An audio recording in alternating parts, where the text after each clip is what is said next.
ये शेयर किया होगा।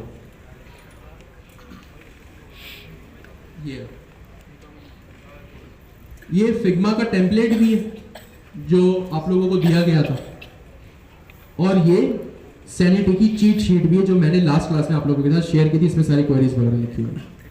अच्छा, होगा क्या कि इस एक अगर आपको रेपोजिटरी पे जाना है और यहाँ सारे स्टेप्स लिखे हुए कि इसको किस तरह क्लोन करना है। क्लोन का मतलब दूसरे की रेपोजिटरी आप किस तरह अपने पास ला सकते हैं। ईच एंड एवरी चीज स्क्रीनशॉट के साथ लिखी हुई है। नंबर 1 पार्ट 1 इसका ये है। पार्ट 2, आप लोगों का टाइम बचे तो यहाँ स्कीमा भी हमने डिफाइन कर दिया। जैसे हमने लास्ट क्लास में देखा ना, pet.ts में हम नेम वगैरह कर रहे थे, तो यहाँ पे हमने स्कीमा भी डिफाइन कर दिया। आपने बस इसको तरीके से कॉपी पेस्ट करना है। कॉपी पेस्ट तो आप लोग कर ही लेंगे, सही है। फिर पार्ट 3 में क्या है, थोड़ा और आसान कर दिया आप लोगों के लिए कि ये जो एक अदर स्क्रीनशॉट है ना, ये टेम्पलेट का स्क्रीनशॉट है। तो देखिए भाई, आपका टेम्पलेट इस तरह था। अब इसमें एक चीज मार्क हुई हुई है, जैसे आवर प्रोडक्ट्स को बॉर्डर अंडरलाइन किया है, थोड़ा दिस मंथ को जो है वो एम्फसाइज किया। ये क्यों किया? क्योंकि जो आपका यूआरएल है ना, सॉरी यूआरएल कह रहा हूं, एपीआई का रिस्पॉन्स है, यहां पे आप किस तरह प्रोडक्ट को दिखा रहे हैं कि भाई दिस मंथ, इस महीने जो प्रोडक्ट आए वो ये 4 है। आवर प्रोडक्ट्स की एक कैटेगरी या टाइप होती है, कैटेगरी वाइज यहाँ पे डाटा शो होगा। तो आपको जब ये आप सक्सेसफुली शुरू के पहले 2 स्टेप कर लेंगे ना, तो आप लोगों को भी, आप जब रिस्पॉन्स देखेंगे अपनी एपीआई का, तो आप लोगों को कुछ न्यू अराइवल या बेस्ट सेलर टाइप या कोई भी ज्वेलरी इलेक्ट्रॉनिक्स की कैटेगरी आपको मिलेगी। तो कैटेगरी के अकॉर्डिंग किस तरह डाटा फैच करना है वो कंपोनेंट आप बनाएंगे कि भाई अगर ये आपने लास्ट टाइम क्या ग्रॉक क्वेरी लिखी थी, type is equals to pets, तो सारे पेट्स आ गए थे। अब मुझे फॉर एग्जांपल सिर्फ वो पेट्स चाहिए जो बकरा ईद में आते हैं। तो मैं, आप समझिए, आप लोगों के पास एक रिस्पॉन्स में लिखा होगा, टैग में जब आप इसको सक्सेसफुली करें, टैग में लिखा होगा, सपोज करें कैटेगरी होगी बकरा ईद, तो आपने सिर्फ स्पेशली सपोज करें 10 एनिमल्स हैं, 50 है, 50 में से आपने सिर्फ 3 वो फैच करने हैं जो बकरा ईद में आते हैं। तो इसकी आपने क्वेरी लिखनी होगी। अब और आसान कर दिया आप लोगों के लिए कि यहां क्वेरी भी लिख दी गई है। ये देखिए, आपने लास्ट टाइम सिर्फ ये लिखा था ना, टाइप पेट्स, ये यहां पे product and featured in tag. अब फीचर्ड मतलब कैटेगरी वाइज, जो प्रोडक्ट की टाइप फीचर्ड होगी, किसी प्रोडक्ट की टाइप इलेक्ट्रॉनिक होगी, किसी की ज्वेलरी होगी, तो उनके कंपोनेंट्स बना के आपको बस इसको काम करना है, इसको फैच करना है बस। और यहां पे इमेज किस तरह फैच होगी ये भी मैंने लिख दी इस तरह से।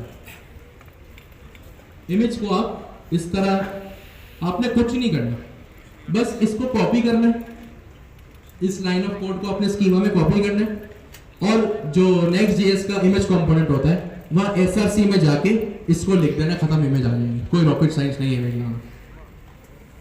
तो ये डॉक्यूमेंट आप लोगों के साथ मैं शेयर अपने डिस्कॉर्ड में भी कर दूंगा, सही है। तो इसकी आप तैयारी करें। ये डॉक्यूमेंट आप लोगों के साथ अभी भी मतलब डिस्कॉर्ड में होपफुली मैं शेयर कर दूंगा।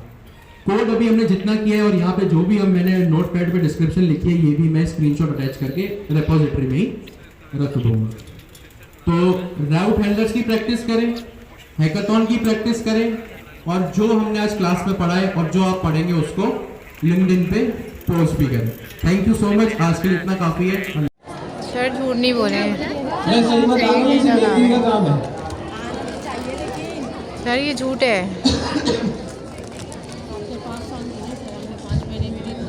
सबसे पहले आपको ना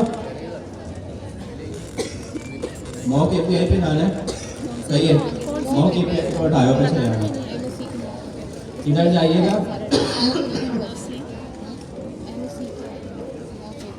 यहाँ पे ना फिलहाल में डिलीट कर mockAPI.io, सही है। आपके पास कुछ इस टाइप का आएगा, बल्कि आपसे बोलेगा कि कंटिन्यू विद गूगल या कंटिन्यू विद हिटअप, सही है। तो आप अपना सबको साइन अप कर लेना।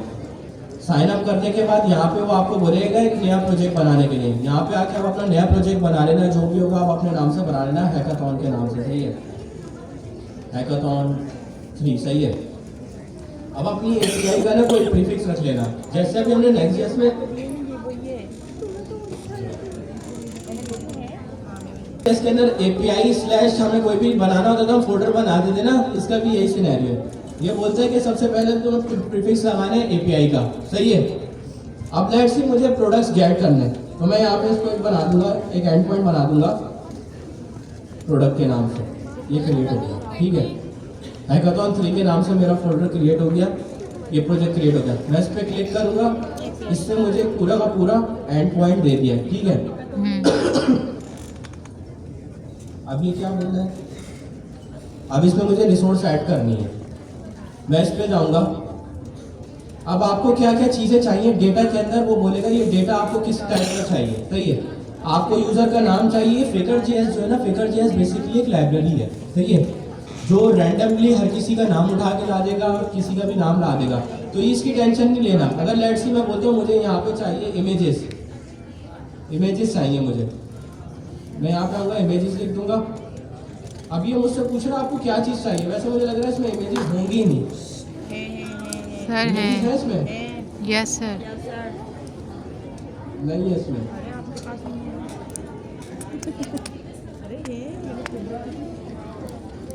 नहीं इसमें इमेजेस नहीं है सर वहाँ जाए ना, उस साइड बीच में।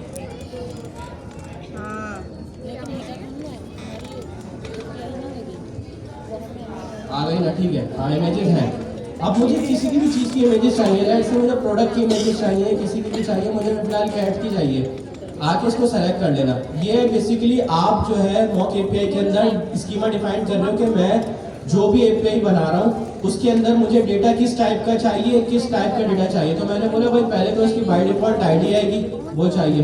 क्रिएटेड ऐड क्या होता है, जब भी कोई डेटा एपीआई हिट होती है या डेटा सेव होता है तो क्रिएटेड ऐड होता है, यानी इस टाइप में डेटा क्रिएट हुआ है। तो ये चीज़ चाहिए नहीं चाहिए ये आपके ऊपर है, ठीक है। इसको मैं रिमूव कर देता हूँ।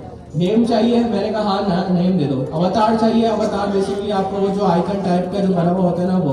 इमेजेस चाहिए, फिलहाल आप यहाँ से आके कोई सी भी इमेजेस सेलेक्ट कर लेना, फिलहाल मैंने कैट्स की सेलेक्ट करी है। उसके बाद मैं क्या करूँगा, उसके बाद मैं इसको यहाँ पे आके बोलूँगा कौन कौन सी एपीआई चाहिए। गेट की चाहिए मुझे, बिल्कुल चाहिए। पोस्ट की भी चाहिए मुझे, पुट की भी चाहिए। ये जो ऑन का चेक है ना, या तो उसको ऑफ कर दूंगा या ऑन करूंगा। ये बाय डिफॉल्ट ऑफ नहीं होगा, ये ऑन ही चलेगा, ठीक है। मैं क्रिएट कर दूंगा,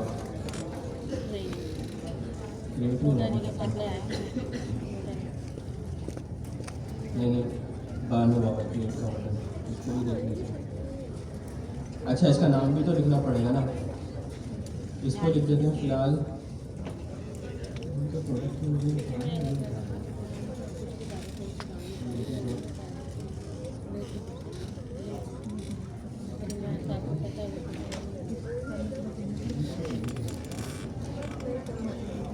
इसका एंड पॉइंट सिलेक्ट कर देते हैं ट्रांसपोर्ट के नाम से, ठीक है। सही है, क्रिएट करते हैं, क्रिएट हो गया, सेट है। अब ये पूछ रहा है आपको डेटा कितना चाहिए, जैसे ये होगा तो आपको डेटा क्रिएट हो जाएगा। अब यहाँ पे आके ना ये आपसे पूछेगा कितना डेटा आपको चाहिए, 10 का चाहिए, 15 का चाहिए। मैं बोलता हूँ भाई मुझे ना 50 का डेटा चाहिए, 50 का लेना चाहिए। मैंने 50 का डेटा कर दिया और मैंने इसके बाद जनरेट ऑल कर दिया, जनरेट हो गया। ये मेरा एंड पॉइंट रेडी हो गया।